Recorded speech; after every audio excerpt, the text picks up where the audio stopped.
Okay guys, today's target is to finish domain and range. We're going to do one review problem, then we're going to do domain and range from an actual function instead of from the graph.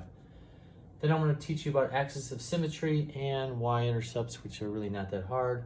And then we're going to tie it all together. Now this video may go a little bit longer, but I've decided not to give you a quizzes today. Okay, so take good notes, copy this stuff down. There's lots of vocabulary. So pause the video, write down the definition of axis of symmetry and whatever, but there'll be no quizzes after this one. It's going to be a little longer, I have a feeling. So here we go. Let's do a real quick review one. Yesterday's lesson, I asked you to find the domain and the range, but we had the graph. So let's say we're at the point -3, +4, and we have a parabola that looks like this. Okay, it's concave down like a frown, and I wanted the domain and range. So your domain is really easy.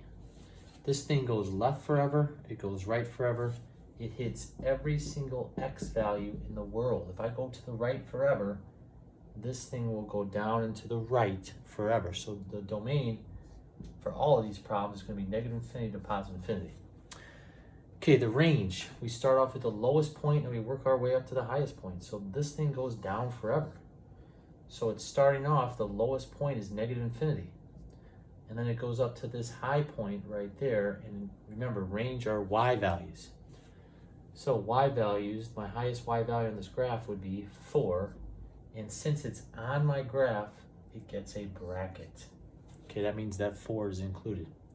That was yesterday's lesson. Okay, today's lesson, you don't have a graph. So that makes it a tiny bit harder. So let's try this one. If I give you h of x is equal to 2 times x plus 1 squared minus 3, and I ask you guys to find the domain and range. Well, this is super duper easy. This is a quadratic, it's degree 2, which means it's a parabola.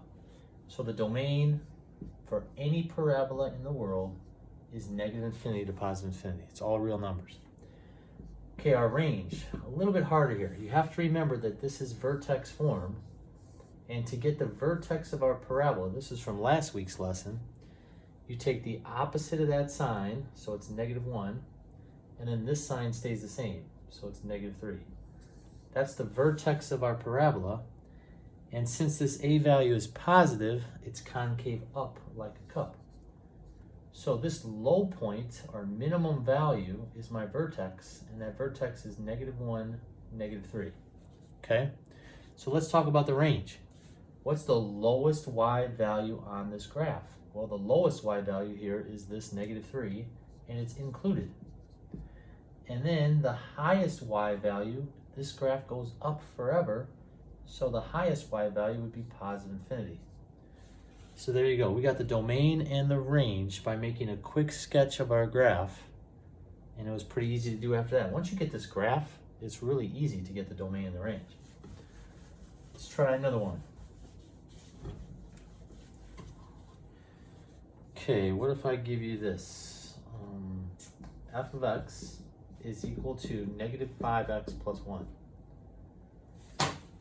Okay, no graph given to you, but you guys all know this is degree 1, so this is a line. This is not a parabola, it's a line. It has a y-intercept of 1, that's my b value. My b value is 1, and my slope is -5. So I go down 1, 2, 3, 4, 5, and right 1. There's my line with a negative slope. So let's talk about the domain and the range. The domain, does this line go to the left forever? Yeah. Does it go to the right forever? Yeah. So my domain is all real numbers, -infinity to +infinity. What's my lowest y value? Does this line go down forever? Yes. So my lowest y value is -infinity. Does this line go up forever? Yes. So my highest y value is +infinity. So basically it's all real numbers. If you have a line, it's all real numbers for the domain, and it's all real numbers for the range as well. Okay, let's do another one with a parabola. G of x is equal to -3 times x plus 4 squared minus 1. Okay, the only directions you have right now are to find the domain and the range. Domain and the range. Eventually, we're going to be doing a zillion things on top of the domain and range. We're going to do everything. We're going to do that today. As a matter of fact, we do a lot of stuff today. But this is a parabola because it's degree 2. So right off the bat, get that stamp out and just stamp negative infinity to positive infinity. It goes left forever, it goes right forever. Range. Range is a little bit harder. We have to figure out a little quick sketch of this graph, and then it makes it very easy to find the range. What's the vertex of this parabola? Well, from last week, you learned you take the opposite of that sign, so it's -4, and then this sign, the k value, stays the same. So there's my vertex. So I'm going to make a quick sketch. -4, -1 is this point right there. That's the point, -4, -1. And since this is a negative a value, it's concave down like a frown. Concave down like a frown. So let's talk about my lowest y value. This thing goes down forever, so my lowest y value is -infinity. My highest y value is this y value right there. Now, is that point -1 or is that point -4? Well, we're talking y value, so it's -1. Is -1 included on my graph? Yeah, it's right there. So it needs a bracket. And there you go. Okay? All right, next thing we got to talk about is axis of symmetry. Axis of symmetry. If I give you this graph right here, y equals x plus 2 squared plus 4. And I ask you guys to find the axis of symmetry. Well, to find the axis of symmetry, you really need the vertex. So let's go ahead and find the vertex. My vertex is the opposite of that sign, and then that sign stays the same. So there's my vertex of my parabola. So if I was to graph this, -2, 1, 2, 3, 4 is right there. And this graph has a positive a value, so it's concave up. I'm going to get this out of the way so you can see this. It is concave up like a cup. The axis of symmetry cuts your parabola in half, and it goes right through the vertex. And it's not really on your graph, it's just a dashed line, and if you fold your sheet of paper over that dashed line, these two sides would line up, okay? So the axis of symmetry is x equals, it's always x equals the x coordinate of your vertex. So x equals -2 is called the axis of symmetry, and I'm going to abbreviate that with AOS. If you see me ask for the AOS, that's axis of symmetry, which cuts my parabola in half. It's always x equals the x value of your vertex. Okay? All right. Let's do another one of those. Find the axis of symmetry of this parabola right here. F of x is equal to -3 times x plus 7 squared minus 2. If you hear somebody snoring, that's my daughter on the couch. She fell asleep on the couch. All right, anyway, find the vertex. Okay, the vertex is the opposite of that sign right there, -7. And then this sign stays the same, -2. Okay? So if we were to sketch this graph, the vertex would be 1, 2, 3, 4, 5, 6, -7, comma, -2, which is right here. And it's got a negative a value, so it's concave down like a frown. And the axis of symmetry cuts your parabola in half and goes right smack dab through that vertex. So my AOS is x equals, it's a vertical line, so it's x equals the x coordinate. This is -7 right there. So there you go. Axis of symmetry is x equals -7. You cannot put -7. You have to put x equals -7 since it is a vertical line. Okay. Next problem, we're going to tie everything together. Oh, you know what? I forgot to talk about y-intercept. But you guys already know y-intercept. Y-intercept, to find a y-intercept, you set x equal to 0. To find a y-intercept, you set x equal to 0. I had you memorize that 10,000 times this year. So that's where your parabola crosses the y-axis. When you set x equal to 0 and solve for y, you get the y-intercept where it crosses the y-axis. So we're going to do that right now. We're going to tie everything together into one problem. So let's do this one. We've already talked about this one, but we didn't do everything all tied together in one. So let's say g of x is equal to x plus, let's make it different. X plus 3 squared plus 2. All right, listen to my directions. And this is a great problem for you to rewind and try by yourself. Do it over again.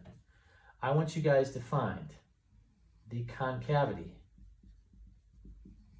Find the axis of symmetry. Find the vertex. Find the y-intercept. Find the domain and the range. So this problem ties everything I taught you into one problem. This will be our last problem of the day. All right, concavity. That's super duper easy. If this number out in front is positive, it's concave up. So your concavity is concave up. This thing opens up like a cup. Axis of symmetry, I don't get till I get my vertex. So let's go ahead and get our vertex. The vertex is the opposite of that sign.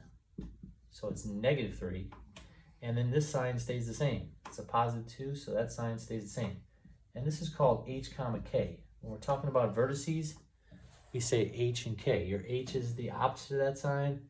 Your k is that same sign. So -3, 2. Let's go back to the axis of symmetry. The axis of symmetry is the vertical line x equals the x coordinate of your vertex.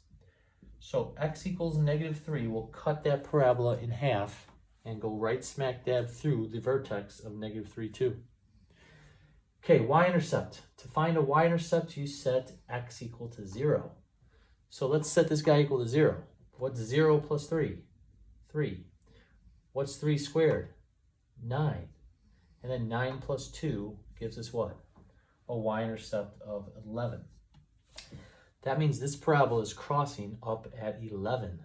Okay? Domain. Domain, we spent a day and a half on domain. Domain is what of a parabola? Well, it goes left forever, it goes right forever. So your domain, get that stamp out and put -infinity to +infinity. Okay, the range. With the range, I like to draw a quick sketch. It's so much easier to get the range if you draw a quick sketch. So my vertex was -3, 2, which is right there. If you want to draw on the axis of symmetry, you can draw on the axis of symmetry. It's dashed because it's not really there. My y-intercept is way up here at 11. I'm just going to sketch it like that. It's concave up like a cup. So I know my parabola looks like this. It's going to look like that, going up, concave up. So what is the lowest y value? This guy is the lowest y value. And that's 2, right? It's the y coordinate of the vertex. It's 2. And since it's on my graph, it gets a bracket. And then this thing shoots up forever, so it goes up to +infinity. All right, there you go. Rewind that problem. Do it by yourself. Get the concavity, the axis of symmetry, the vertex, the y-intercept, the domain, and the range. And pretty soon we're going to get the zeros as well, but you guys know how to get the zeros. Use the quadratic formula, use factoring, use completing the square, and we can find out where it's crossing this x-axis. This guy is going to have 2 imaginary roots because it never ever crosses that x-axis. Okay? So we're starting to tie a bunch of stuff together. You better memorize this stuff. What does it mean? What is domain? What is range? What is the axis of symmetry? You got to know how to calculate that stuff. All right, good news. No quizzes tonight, or no quizzes today. Just, you might want to watch this video again, though. It's very important. It's got a lot of good stuff. All right, see you guys tomorrow.